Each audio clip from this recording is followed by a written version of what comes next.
Hello guys, mwiriwe canke mwaramutse bivanye naho muherereye.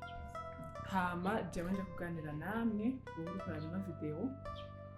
Icambere na mbere muko ntangura reka mbanze ndakwibarize utubazo tubiri twonyene.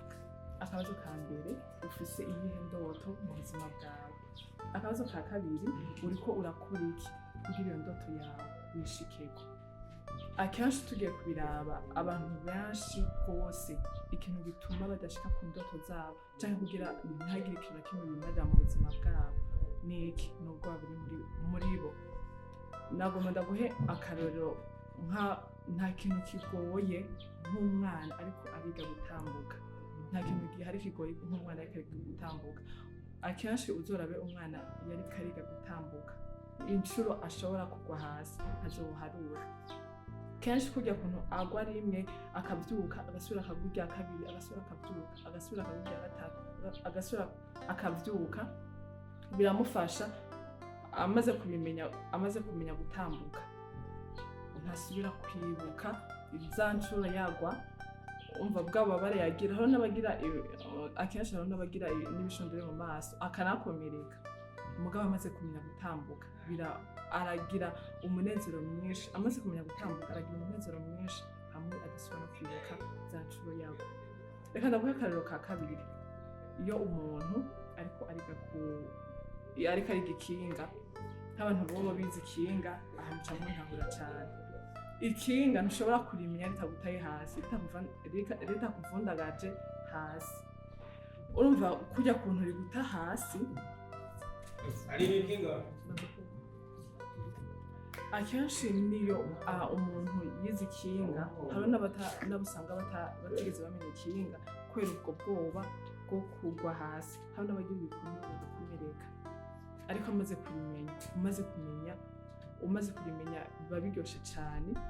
Ntusubira kwibuka kwa kuntu ryaguta hasi, kwa kuntu ryakuvundagaza hasi ukanakomereka, ntabyo usubira kwibuka.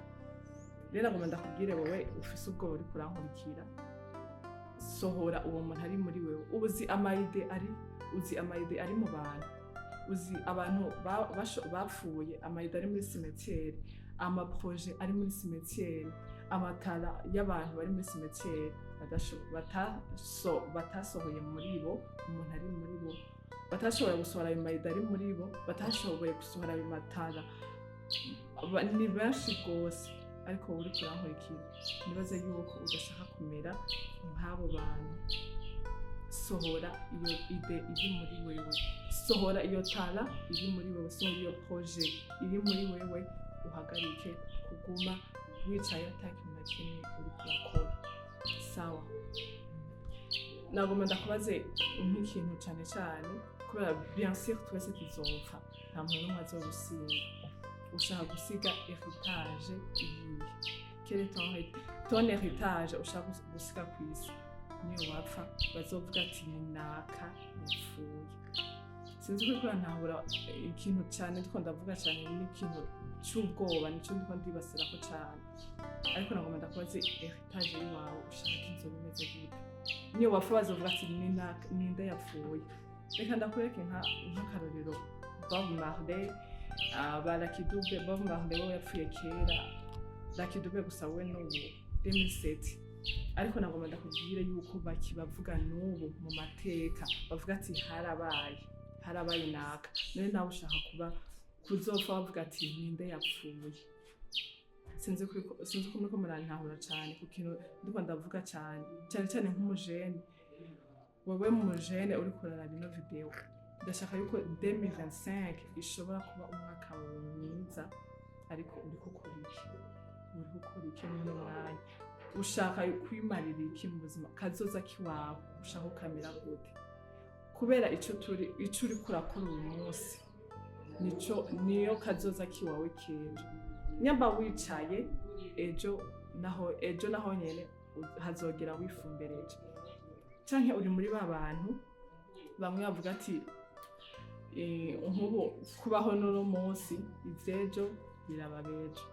Abenshi cyane iyo sije cyane benshi barakunda kuyihendako, bavuga ngo kubaho n'uno munsi ivyejo ngo biraba bejo. Ariko nagomba ndakubaze niyo wamara kubera kenshi ibyo ni ibintu Imana yatunyegeje, ariko none urabizi neza yuko utagisigaje imyaka 5 yo kubaho, urabizi neza yuko utagisigaje imyaka 6 cyangwa imyaka 20 Imana ishobora kuba yarakurindiriye uba uzoba ukiri ku isi. None uriyumvira yuko iyi myaka 20 niyo wayimara ubuzima bwawe buzaba bumeze gute? Nyamba ukiri muri babandi bavuga ati kubaho nuno munsi byaje biraba bejo. None iyo myaka 20 niyo wayimara bizaba bimeze gute? Ubuzima bwawe buzaba bumeze gute?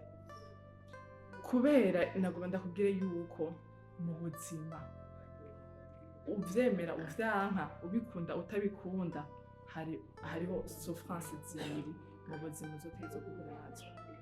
Souffrance ya mbere hari souffrance izoza izananye na réussite. Gute? Nk'ubu par exemple nk'umuntu ariko ashaka kuronka médaille d'or canke yaronse médaille d'or, ntibibaze yuko azoba ari ibintu biri ngaho yarabikoreye cyane. Ndakubwiye ko yabiruhiye, yararushe kuvyuka 4h du matin, akavyuka abandi bariko baragona ariko bariko arakora, abandi bariko barya amapiza wewe ariko arya isalade. Uravyumva kiyo? Urumva ariko arakora, abandi bari muri show, abandi bari mu buzima buryoshe cyane ariko bariko arakora. Mbe uribaza ko wowe atarashaka kujya show, wowe ubaza ko atarashaka kuja mu buzima busanzwe aje muri boyiti aryoherwe nk'abandi, wowe ubaza ko atarabishaka, ariko ico ashaka niyo medaille, ariko ndakubwiye niyo yayironka. Ayo majoro yavyuka mu businzi biriko urakunda, izo 4h du matin yavyuka, ivyo bintu yiyima muganda ndakubwiye amaze kuronka iyo medaille. Ntasubira no kwibuka ya majoro, ntasubira no kwibuka na bwabo babare, ahubwo ikintu akora Victoire aragira umunezero mwinshi ku buryo yibagira vyose. Hariho yindi souffrance rero ya kabiri ntashaka no kukwipfuriza, ntashaka yuko uzonayigira, nico gituma naje ngaha ndakubwire iyo souffrance sinshaka ko yokubako. Ni souffrance izozana n'akajambo ngiyo menya. Iyo souffrance irababaje gose, kandi benshi niyo uzosanga iriko irabafata. Ni souffrance izovuga ati iyo menya nkakora iki?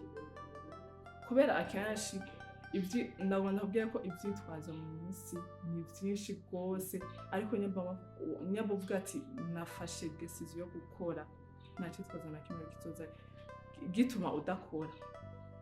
Kubera hariho icyitwazo ndi ku ishuri, urumva icyitwazo ngo ndi ku ishuri, icyitwazo ngo nta mwanya afise, urumva icyitwazo ngo mbanze ngo ndiha amadeni, icyitwazo nta bintu ndaronka kugira nshobore gukora ikintu, icyitwazo mfasha kuronka vyose kugira ntangure ikiniki. Nagomba ndakubwire rero yuko iyo hogre yuko iyo kwicuza ntashaka yuko ikubako. Souffrance zibiri, hari souffrance izana na réussite, na souffrance izana no kwicuza. None nawe ushaka kuba hehe?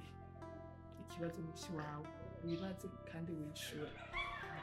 Akenshi cyane nk'umuntu afise objectif yo gukora, hariho nk'ikintu cyane cyo gufasha inkundi ukanyumviriza. Hariho nk'ikintu cyo uvuga ati ngomba nkore kubera uvuga ati ngo ndiko nkora iki kubera nka mama wanje, kubera papa wanje, kubera abatoyi banje, sivyo? Ushize mu mutwe ukavuga ati ndiko ndakora iki kubera mama wanje cyangwa kubera papa wanje cyangwa kubera ubwi wawe, bivaye n'amabezo uba ukeneye.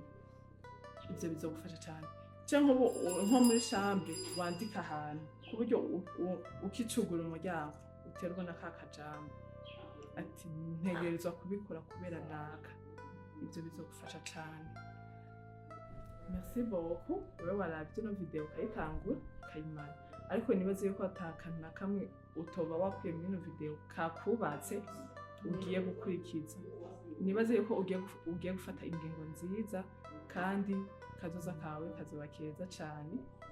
Rero nyamba byakuryoheye no video ntugende utagize j'aime, subscribe yose ntuyibagire, ntureke no gukora partage kuri wewe washoboye kumenya kuronka ubu bumenyi ndakubwiye kugira na mugenzi wawe ashobore kuronka ubu bumenyi. Nyamba ufise n'ikindi gitekerezo washobora kwandika muri commentaire nkumva nawe ingene uvyumva, eske nawe vyakunyuze uvyumva gute, wandike muri commentaire. Merci beaucoup rero yari Rosette, ciao ciao.